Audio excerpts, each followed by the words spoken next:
And I mean, I've had adults walk out of classes before and throw tantrums at me, shout at me before when I, just trying to show them how to bend a note properly. But he got so frustrated with me, he shouted at me, then walked out. I've had adults walk out because they don't understand the music. So it's being able to open it up so that everybody doesn't have that experience.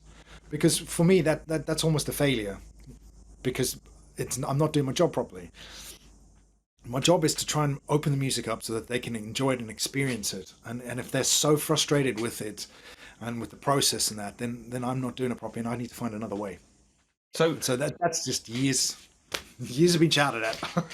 so with that said, if you had some advice for someone who's thinking about, they watch this interview and they're thinking, wow, this is an amazing world you guys are in. What would be your advice to them, or would that advice differ because of age? Is there some basic advice you would give to anybody thinking of taking up the guitar? Oh, taking up the guitar, I'd say do it anyway. I mean, from a professional point of view, John Mills nailed it on the head years ago, and he said to all of us one evening when we were out, and he's like, the world has changed. He said, you're lucky if you get 9 or 10 concerts a year now. He said when he was at his floating around the world, he was doing 50, 60, 70, 100 concerts a year. He said, you're lucky if you do 10. So have something else in your hat. Don't just plumb for performance. All right. So be able to teach. And there's that old adage, those that can do, those that can't teach. It's such a load of crap. Because the simple fact is teaching is just as difficult. And you still have to be able to play the stuff. Students aren't going to listen to you if you can't play the bloody music. So you still have to perform, but you need the ability to explain it. And not everybody can do that. So yeah, I would say, go for it. Go for it. But also try and get teaching experience as soon as you can, because that's 9 times out of 10 where your bread and butter is. Famous Formula One commentator used to say, "Those that can do, those that can't talk about it." Yeah. I like that one. I haven't heard that one before. Yeah, teaching is a skill. I mean, it adds pressure to the because when you think, well, if you're a guitarist, you'd think, well, I've got to perform, but actually, there's no, originally I didn't like to teach, and then I sort of grew into it because I dated for a long period of a very good teacher. And I started to see that there was so much more, and I started looking at her lesson plans, and I just saw the intricacy of what she was doing, and I thought, well, there's obviously something in this. And before that, I've never really regarded myself as a teacher, but I then set about trying to become a good teacher. And you see, and that's the difference. That statement there. I decided to become a good teacher. So you take on the extra learning. You find out that there is different learners out there, and that they need different. They have different needs to how they understand it. That is the difference, and I don't think a lot of teachers sort of make that distinction where they're like, "Yeah, I need to become a good teacher." 9 times out of 10, it's just I'm going to teach. I can play it. I can teach. No. Yeah, it's not given, is it? No, it's not. And so, I mean, I did adult education, and through them, they sent me on the first half of the PGCE, effectively, with the option to finish it up if I wanted to, which I stupidly didn't. So that was a mistake I made, which I regretted. But that wasn't until years later. But I had to go through all of that training, how to teach, and you need that. You need that extra. It's another skill. It's another set of knowledge that adds to your ability to play guitar. It doesn't take away from it. It totally adds to it. Yeah. Well, wise words. So I try. Right, I'm gonna throw a few quick questions at you. All right. What's your favorite guitar? Okay, so now this was tough. Because it's tough for a guitarist to answer this one. Yeah, completely. Okay, so from a classical point of view, I would love a Burt Quackle, because everyone I've ever played has had the response. John Mills played one for a while. John Mills has loads. He bought most of Burt Quackle's. God, he had one stashed in the Right. cupboard. He had another in the car. He had like five at home. And so I was fortunate, like you, with studying with him. He was like, "Oh, try this one. What about this one?" And so I actually got to play quite a few of Burt Quackle's guitars, and they're phenomenal. But obviously, I play a Michael G as well. So I Yes. do love Michael G's guitars. So it'll be one of those two. Which one I couldn't Oh, you honestly have to tell you. choose. That's the whole point of this. So Ah, you've got to okay. narrow it down. One's I'm going gonna on go the. You've got a fire burning. One's got to go on the fire. Quackle. I'll take the Quackle. Actually, a friend of mine, we were out camping, and it was a kind of guys lads thing, Yeah. and he had this rubbish guitar, and he'd had this rubbish guitar for years, and I just said, look, this guitar is holding you back. Now, I'd had a few beers, but I said, this guitar is See what's holding you going. back. The best thing you can do is put it on the fire. And he got up, he walked over to the fire, and he put it on. And then Right. when it started to really go up, and then I he can turned around imagine. to me and said, I've burnt my guitar. I've burnt my guitar. Oh no, peer pressure. Shouldn't have done that. But he did. There is the silver lining is that he did actually go Get and another buy one. himself a better guitar. I mean, if he hadn't have gone and bought himself another guitar, I'd have bought him one. But Yeah. it was like a sort of Woolworths £35. Did he cry by any chance? Like a little tear. Well, he I can do- actually in the morning, when we had the embers of the fire, we just picked. The strings were in in there. We picked those out. And Oh, ouch. do you use effects pedals when you play all do. your electric stuff? I do, yeah. I do. You've got any favourites? Um, from a bass point of view, the big, is it not Zoom? Yeah. I have a really big console which I use. There used to be a Zoom multi-effects unit. Yeah. It's not the line six. That's it. Line Line six. six, I have yes. line six. Multi effects. It's all singing, all dancing. It also takes that Variax bass. I have one of those as well. They're not as reliable because the cable connection is not great because of what they've used.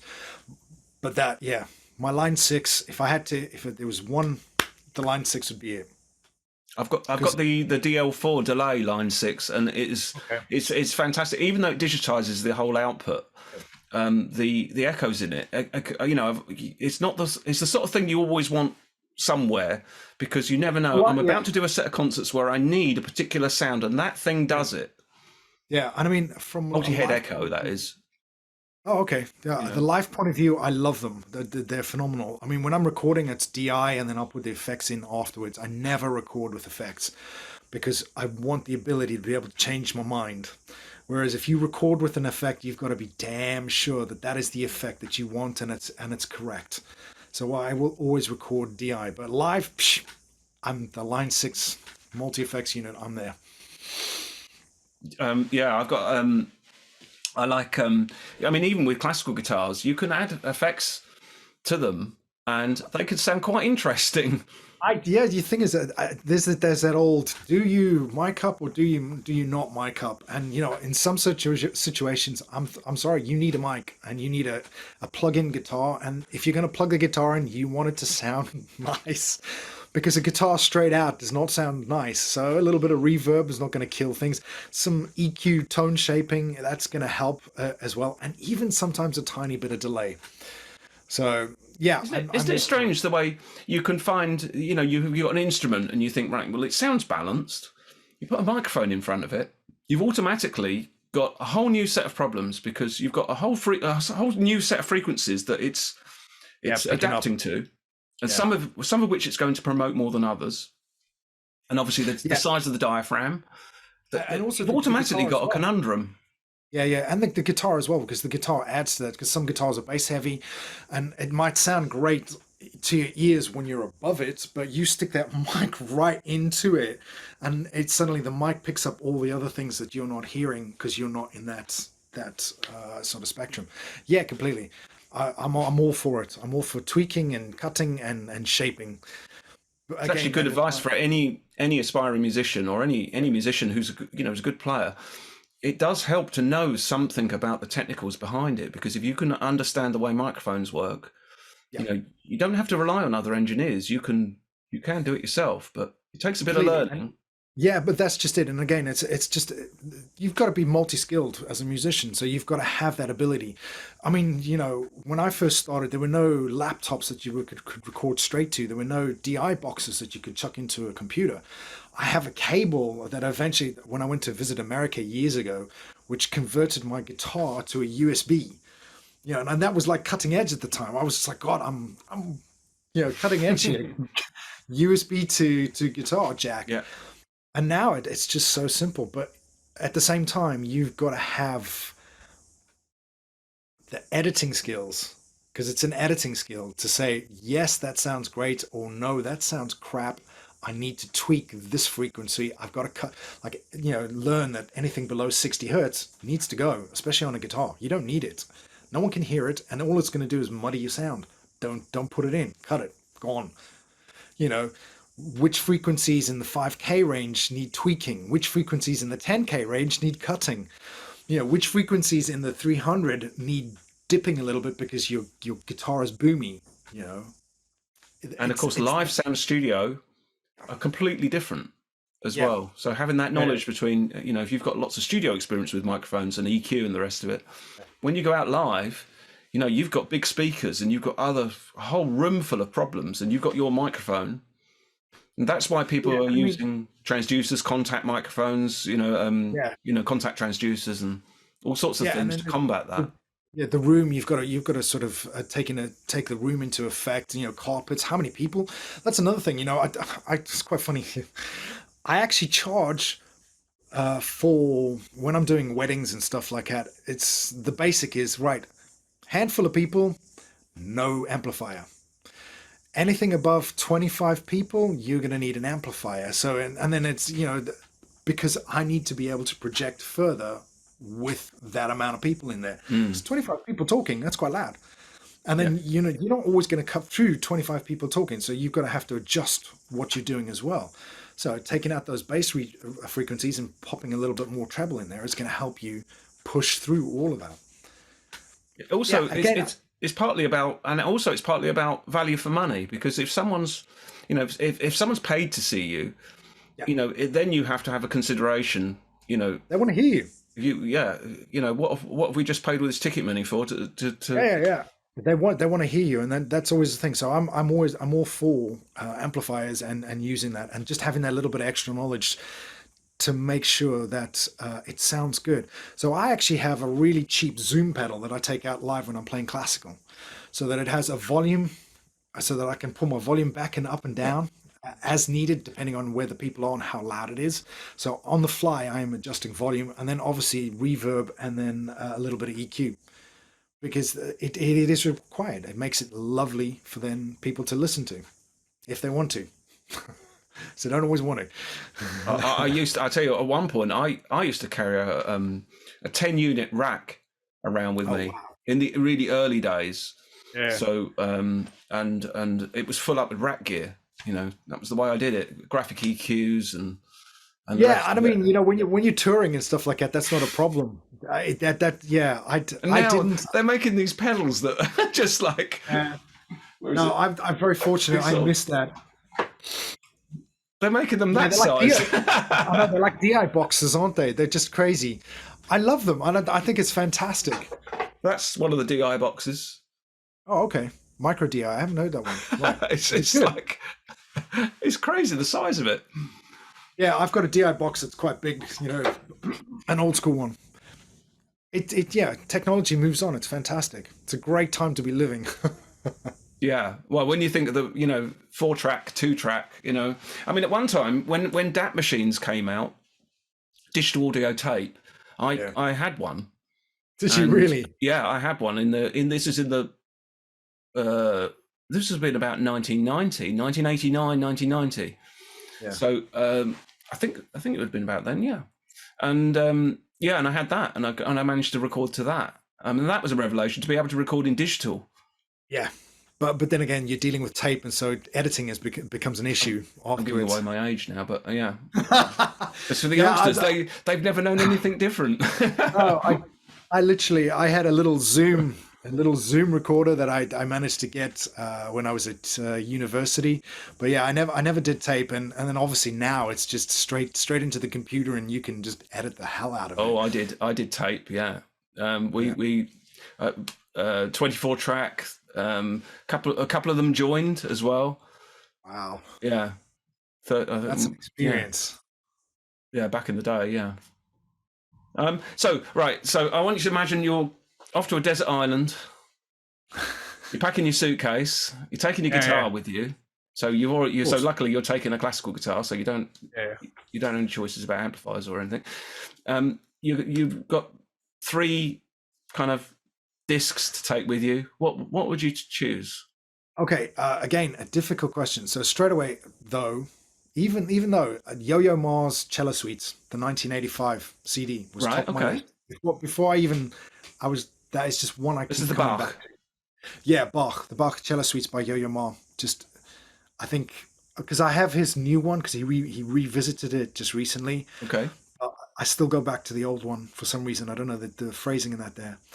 And then Miles Davis Kind of Blue. I just that album, there is something magical. It was either Miles Davis or it was Giant Steps by Coltrane. I couldn't quite, but Miles Davis won because it had Coltrane on it. So there is something you magical. Can't really forget. Yeah, it'd be hard to just go, right, we've got to forget about Coltrane. We're on this desert island.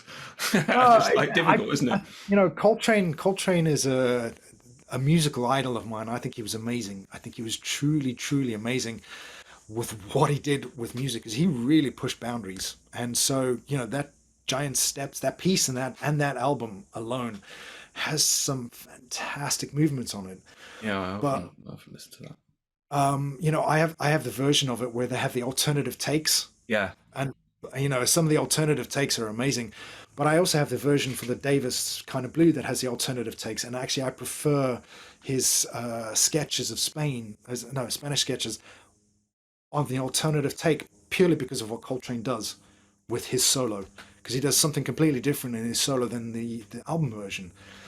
And so that was Miles Davis Kind of Blue. And then I was torn, I'm going to be honest. It was going to be a classical guitar one, and so I think it'd probably be Bream's Nocturnal, that CD.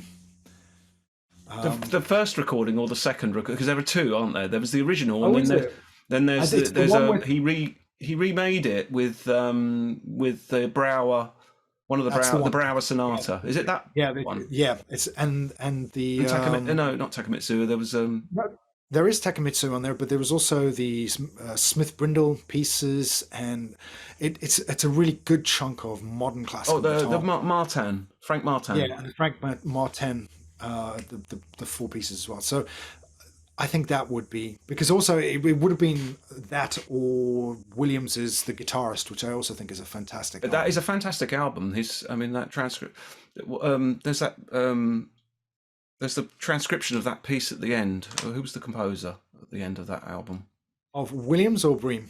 The Bream album you mentioned, with the Nocturnal. The final piece isn't it a Russian composer, Penderecki or something? Give me 2 seconds. Is it Penderecki? It might be. Yeah, it might be. Hang on. There was some. It's a folk. It's like a folk. It's a folk type melody, and it's a set of variations or something. It was a set of folk melodies. Okay, so it was the 4 pieces: the Nocturnal, the Sonata, all in twilight. So that you were right, there was Takamitsu in there. Yeah, and then the melody, Lukowski by Lutoslawski. Lutoslawski, that was it. And again, anybody who wants to have a discovery of how to go about. I mean, one of my interests is transcribing music, and that piece there is a lesson in how to go about transcribing music. Yeah. Because it is just incredible what he's done to get that onto a guitar, to make it sound convincing. And I think this is the biggest issue with transcribing is I've tried to play some stupid things on guitar, and it's really difficult to make it sound convincing. Yeah. Well, I mean, there's that Japanese guitarist that put The Stravinsky. It was the Firebird or something. Yamashita, not Stravinsky. It's on the same CD as Stravinsky. It's the Yeah, the one that the one that the piece that Emerson, Lake and Palmer play. It's that one, isn't it? It's the pieces as an exhibition. That's it. Yes, Mussorsky. Mussorsky. That's it. Pieces as, and he put them on the guitar. And you know what? There's only one piece that works out of that entire thing. The rest of it is just purely it's crazy. Yeah, completely. It's just a sort of for doing it and undertaking what I would imagine is just like trying to shrink a battleship onto 6 strings. I did it with Wagner's Liebestod. Yeah. And that actually works. I think that works. But how much hair pulling did you have to do to get the notes to work? Actually, that was one that I started, and I got to a point, and he went, and then you know what? I didn't touch it for about, I don't know, a long time, like a year and a half, 2 years, and I woke up one day, and it was going through my mind. And I was thinking somehow what had happened was in that 1.5 years, something was calculating, and I started seeing and thinking the progressions and then the melody lines around it, because I've studied all of his sketches, or lots and lots of his sketches. Yeah. So I've kind of got a lot of the way he goes about doing things in sort of somewhere in there. Yeah, and I just literally woke up. And I thought, I think I know how to finish this. And it was amazing, because anybody else would say it was a revelation, that they were given this thought. But I must have been thinking about it all of that time. So apologies to anybody that if I ever had a few blank moments in that 1.5 year period, I'm really apologize. So the question I have is, when you took that on, did you change the key? Or did you know which key you were going to go for? Did you keep the key for Wagner? Oh, yeah. Well, do you know what? I can't remember, but I normally do change the key, because I think I changed the key by a semitone. Because when you play, because I arranged the first prelude from Tristan and Isolde, and that's basically in the original key in A minor, in kind of what some people, it'd be bad for me to say A minor, because people still argue about this, whether it's C major, A minor. Schoenberg said it was an E flat minor. For layman's purposes, let's just say it's A minor. Okay. So the Liebestod, so I finish that prelude, and then I go into Liebestod, but I'm pretty sure I'm a semitone out of whack. Okay. And I had this problem with I transcribed these piano pieces by Schumann, the Kinderszenen. Yeah. The 13 pieces, and one of the pieces, I think it was number 3, is really quick, and I think I transcribed that. I started transcribing that in 3 different keys until I found one that worked. Yeah. So I've actually got a couple of pieces that I've not unleashed upon the world. I've got quite a few actually that I've not unleashed upon the world. Some of them, there's a few Debussy pieces I've got as well that are this sort of problem, that you start off and you think, is this going to work? And in that key, that's. Yeah, so either, I actually purchased, I don't normally do this, but recently I purchased Clair de Lune. Someone's made a guitar arrangement of it. Mm-hmm. And I saw someone playing it on the internet. I thought, well, this kind of sounds all right. And then I purchased the piece, and then he starts the melody off, and then you're literally 6 bars into the melody, and then he goes up the octave. Yeah. And for me, you've got, and then I started looking at it in that key, and I'm thinking, hang on, this is in the wrong key. Yeah. So even I'm thinking, if that was me and I'd have done that and gone up, I would have, and I've tried it every other way. I've tried starting it off trying to play with harmonics, and so it's just in the wrong key. And so for transcription, you have to, at some point you have to either admit defeat, or do that thing that I did, just have the first half of it and then wait for a moment of inspiration. Here are excerpts from Debussy. Yes. Well, Tarragon did that, didn't he? Yeah, they all did because of that very reason, because it becomes impossible at some point to put all of it onto the guitar. But again, that requires a certain level of knowledge to know that certain keys fit better in certain areas of the guitar. Oh, I than started other working on the first movement of Beethoven's Seventh Symphony. Oh, really? Yeah. Wow. Prelude après Midi dans Faune, Debussy. That's the one that I started I that. love that piece. I love that piece. That is a brilliant piece. I And it still think works it's so well possible on flute. guitar. I'm not too sure about guitar. I look forward to hearing those. I think it's an amazing I don't need any more piece. of that work. I thought it was crazy. That's all out. so much time. I think that's good advice for anybody. Is if you're going to do that, you need time. Yeah. Oh, yeah. I mean, it's crazy, but that's why I love Dyens, because he's already done most of that for us. I mean, his 12 chansons are, is it 12 chansons? Yeah, his French chanson pieces are amazing. His arrangement skills were just off the chart. Yeah, really clever arrangements. But Rhayn, thank you so much for being interrogated by me. Thank you for having me. I really appreciate this. It's been great to chat. Yeah, exactly. I mean, I've wanted to do this for so long. Now, just to finish, would you, how are people best to see what you do? Where would you advise them to go? Okay, so I obviously I have the blog site, which is classicalguitarrocks.com, all one word. That's for lessons. All of my lessons are put up there generally, but YouTube is the best place if you want video lessons and stuff like that. I've seen you put a few things on Instagram as well. Yeah, I use Instagram, but I'm not.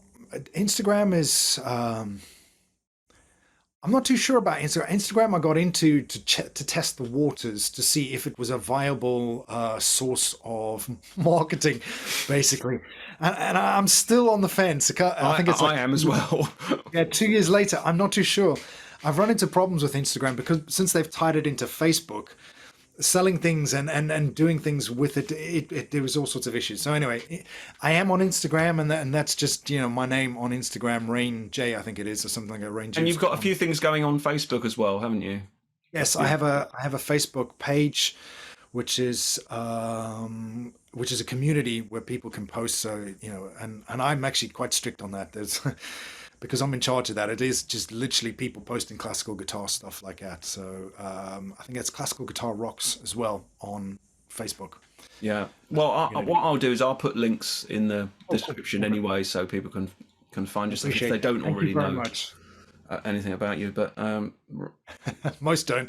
So Rhayn, thank you so much, and thank you for having me, Dale. I appreciate it. Privileged that you've allowed me to speak to you. So that's. I hope it's not too late for you there, man. It's fine. It's fine. I've got fuel. I'm all right. I'm all right. Awesome. Nice to chat to you, Dale. Yeah, so thank you so much, and you can go back to the coffee now. Yeah, I'm going back to practice now for the rest of the day. All right. Thank you so much. Thanks, Dale.